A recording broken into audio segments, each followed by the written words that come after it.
जय गीता भागवत। हे युधिष्ठिर, जिस हरि भगत के प्रताप से हम ब्रह्मा के पुत्र हुए, अब वह कथा तुम्हें सुनाते हैं, सुनो। पिछले महाकल्प में हम उपवरण नामक गंधर्व थे।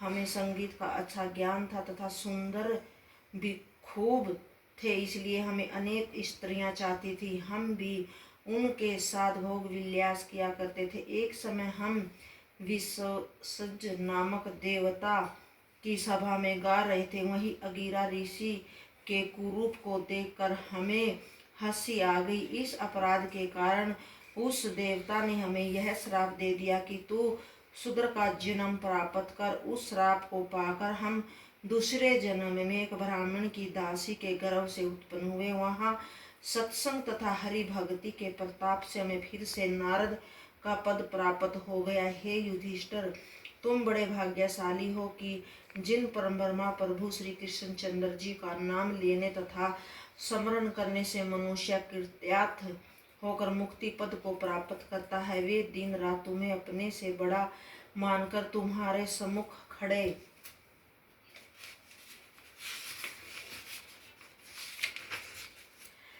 रहते थे। हम ऋषि मुनि तथा देवता आदि भी उनके दर्शन प्राप्त करने के लिए तुम्हारे पास आया करते थे। इसलिए हे राजन, आनंद कंद श्री कृष्ण चंद्र जी का दर्शन एवं पूजन करने के कारण तुम्हारी मुक्ति में कोई संदेह नहीं है। नारद के मुख से ऐसे वचन सुनकर राजा युधिष्ठिर तथा अर्जुन श्री कृष्ण चंद्र जी के स्नेह में विह्वल होकर अपने मन में इस प्रकार सोचने लगे कि देखो, हम लोगों ने श्री त्रिलोकीनाथ को अपना भाई मानकर उनसे रिश्तेदारों के समान काम कराया। यह हमसे कैसा भयानक भूल हुई है। ऐसा विचार करते हुए दोनों भाई श्री कृष्ण चंद्र के चरणों में अपना मस्तक रखकर रोने लगे। उस समय श्री कृष्ण चंद्र जी ने नारद मुनि से संदेश में कहा कि तुमने हमारा भेद क्यों खोल दिया। आनंद कंद भगवान श्याम सुंदर का संकेत समझकर नारद जी ने कहा कि हे प्रभो, अब तक ये लोग आपकी माया में पड़े हुए थे, अब आप इनका मोह हटाकर इन्हें कृतार्थ कर दीजिए। इतनी कथा सुनकर सुखदेव जी ने कहा कि हे परीक्षित, भगवान श्री कृष्ण चंद्र जी की ऐसी महिमा सुनकर राजा युधिष्ठिर ने अत्यंत प्रसन्न होकर भगवान श्याम सुंदर तथा नारद मुनि का विधि पूर्वक पूजन किया। उस दिन से राजा युधिष्ठिर श्री कृष्ण चंद्र जी को परम ब्रह्मा जानकर उनका ध्यान एवं स्मरण करने लग गए। राजा परीक्षित ने पूछा कि हे भगवान, आपने सभामनु के वंश का वर्णन किया है, इसी के अंतर्गत मरीचि, प्रजापति आदि की दूसरे मनवंतरों की कथा सुनाइए, जिनमें भगवान ने अनेक लीलाएं करके भक्तों को आनंद दिया था। श्री सुखदेव जी बोले कि हे राजन, इस कल्प में 6 मनवंतर व्यतीत हो चुके हैं। उसमें पहले मनु को जिसने देवता आदि उत्पन्न हुए, मनु की पुत्री देवहूति के कपिल मुनि हुए, उनकी कथा हम तुम्हें सुना चुके हैं। अब आहुति के गर्भ से भगवान यज्ञ पुरुष ने अवतार लेकर जो लीला की है, उसको मैं तुम्हें सुनाता हूँ।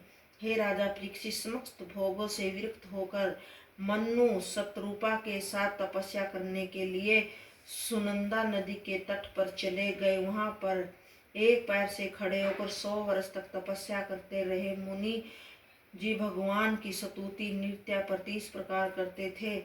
जिन भगवान की चेतना में यह चेतन है, जो सदा प्रलय काल में भी जगते हैं, वे ही परमात्मा है।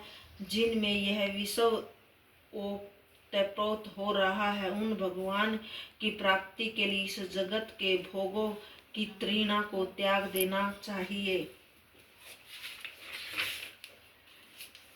जिनका न आदि है, न अंत है, न मध्य है, न जिनका कोई अपना पराय है, वही सत्य परम ब्रह्मा है। वे स्वयं प्रकाश अजन्मा एवं सनातन होते हुए भी अपनी माया से जन्म स्वीकार करते हैं। वे ही कर्मों का अनुष्ठान करते हैं, किंतु उनमें आसक्त नहीं होते। इसी प्रकार प्राणी भी कर्मों से अनासक्त रहकर अपने कर्म बंधन से मुक्त हो सकता है। ज्ञान स्वरूप होने के कारण वे परमात्मा अहंकार रहित है। जगत को शिक्षा देने के लिए ही वे कर्म करते हैं।